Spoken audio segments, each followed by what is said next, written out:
राज्य सरकारने जी अहिल्यादेवी होळकर कर्जमुक्ती योजना आणली आहे, या योजनेमध्ये अजूनही लाखो शेतकरी वंचित राहणार आहेत। नियमित कर्जदार शेतकऱ्यांना सरकार फक्त 50,000 रुपये अनुदान देणार आहे। त्यामुळे नियमित कर्ज भरून आम्ही गुन्हा केला का, असा संतप्त सवाल महाराष्ट्रातल्या नियमित कर्जदार शेतकऱ्यांकडून येतो आहे।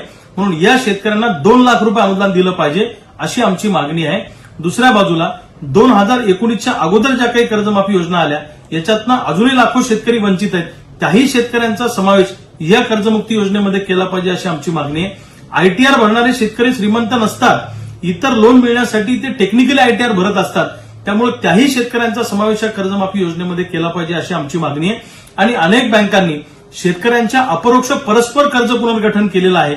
या पुनर्गठित शेतकऱ्यांचाही समावेश या कर्जमाफीमध्ये करा, अशी आमची मागणी आहे। रूपांतरित ज्यांचं कर्ज झालेलं आहे त्यांचाही समावेश या कर्जमाफीमध्ये करा। आणि सिबिल आमचं खराब होणार आहे या तडजोड योजनेमुळे, त्याच्यासाठी राज्य सरकारनं रिझर्व्ह बँकेशी बोललं पाहिजे आणि रिझर्व्ह बँकेने नॅशनल बँकांना आदेशित केलं पाहिजे की सिबिल खराब करू नका शेतकऱ्यांचं। या मागण्या घेऊन सातत्यानं अनेक दिवसांपासून आम्ही लढाई करतो आहे। राज्याचा दौरा आमचा झालेला आहे।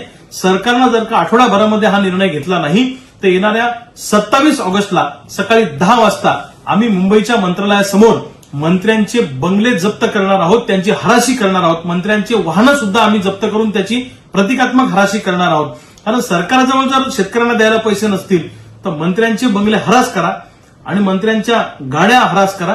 त्यातून जो पैसा येईल तो शेतकऱ्यांच्या कर्जमाफीसाठी वापरा, असं आमचं म्हणणं आहे। एक हराशी करणारं प्रतिकात्मक आंदोलन आम्ही मंत्रालयासमोर करणार आहोत। मंत्र्यांचे बंगले जप्त करणं, मंत्र्यांच्या गाड्या जप्त करणं, हे आंदोलन 27 ऑगस्टला मुंबईला होईल। तमाम शेतकऱ्यांनी मुंबईला उपस्थित राहावं। तर मित्रांनो, मुंबईमध्ये 27 ऑगस्टला शेतकरी नेते रविकांत तुपकर हे कर्जमाफी त्रुटी दूर करण्यासाठी आंदोलन करणार आहे। नियमित कर्जदारांना 2 लाख रुपये द्या, त्यासाठी आंदोलन होणार आहे। तर तुम्हाला याबाबत काय वाटते कमेंटमध्ये नक्की सांगा। धन्यवाद।